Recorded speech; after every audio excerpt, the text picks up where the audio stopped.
بسم اللہ الرحمن الرحیم۔ شروع کرتا ہوں اللہ کے نام سے جو بڑا مہربان اور نہایت رحم والا ہے۔ عبداللہ بن سلام رضی اللہ عنہ کو جب رسول اللہ صلی اللہ علیہ وآلہ وسلم کے مدینہ تشریف لانے کی خبر ملی تو وہ آپ کی خدمت میں آئے اور کہا، میں آپ سے 3 چیزوں کے بارے میں پوچھوں گا جنہیں نبی کے سوا اور کوئی نہیں جانتا۔ قیامت کی سب سے پہلی علامت کیا ہے؟ وہ کون سا کھانا ہے جو سب سے پہلے جنتیوں کو کھانے کے لیے دیا جائے گا؟ اور کس چیز کی وجہ سے بچہ اپنے باپ کے مشابہ ہوتا ہے؟ آپ صلی اللہ علیہ وآلہ وسلم نے فرمایا کہ جبریل علیہ السلام نے ابھی مجھے آ کر اس کی خبر دی ہے۔ اس پر عبداللہ نے کہا، ملائکہ میں تو یہی تو یہودیوں کے دشمن ہیں۔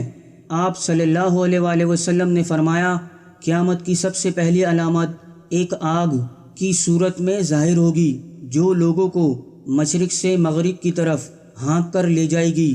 سب سے پہلا کھانا جو اہل جنت کی دعوت کے لیے پیش کیا جائے گا وہ مچھلی کی کلیجی پر جو ٹکڑا ٹکا رہتا ہے وہ ہوگا۔ اور بچے کی مشابت کا جہاں تک تعلق ہے تو جب مرد عورت کے قریب جاتا ہے اس وقت اگر مرد کی منی پہل کر جاتی ہے تو بچہ اسی کی شکل و صورت پر ہوتا ہے، اگر عورت کی منی پہل کر جاتی ہے تو پھر بچہ عورت کی شکل و صورت پر ہوتا ہے۔ یہ سن کر عبداللہ بن سلام رضی اللہ عنہ بول اٹھے، میں گواہی دیتا ہوں کہ آپ اللہ کے رسول ہیں۔ پھر عرض کیا، یا رسول اللہ، یہود انتہا کی جھوٹی قوم ہے، اگر آپ کے دریافت کرنے سے پہلے میرے اسلام قبول کرنے کے بارے میں انہیں علم ہو گیا تو آپ صلی اللہ علیہ وآلہ وسلم کے سامنے ہر طرح کی تہمتیں دھرنی شروع کر دیں گے۔ چنانچہ کچھ یہودی آئے اور عبداللہ رضی اللہ عنہ گھر کے اندر چھپ کر بیٹھ گئے۔ نبی کریم صلی اللہ علیہ وآلہ وسلم نے ان سے پوچھا، تم لوگوں میں عبداللہ بن سلام کون ہے؟ سارے یہودی کہنے لگے، وہ ہم میں سے سب سے بڑے عالم اور سب سے بڑے عالم کے صاحبزادے ہیں، ہم میں سب سے بہتر اور ہم میں سب سے بہتر کے صاحبزادے ہیں۔ آپ صلی اللہ علیہ وآلہ وسلم نے ان سے فرمایا، اگر عبداللہ مسلمان ہو جائے تو پھر تمہارا کیا خیال ہوگا؟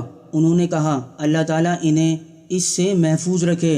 اتنے میں عبداللہ رضی اللہ عنہ باہر تشریف لائے اور کہا، میں گواہی دیتا ہوں کہ اللہ کے سوا کوئی معبود نہیں، اور میں گواہی دیتا ہوں کہ محمد اللہ کے سچے رسول ہیں۔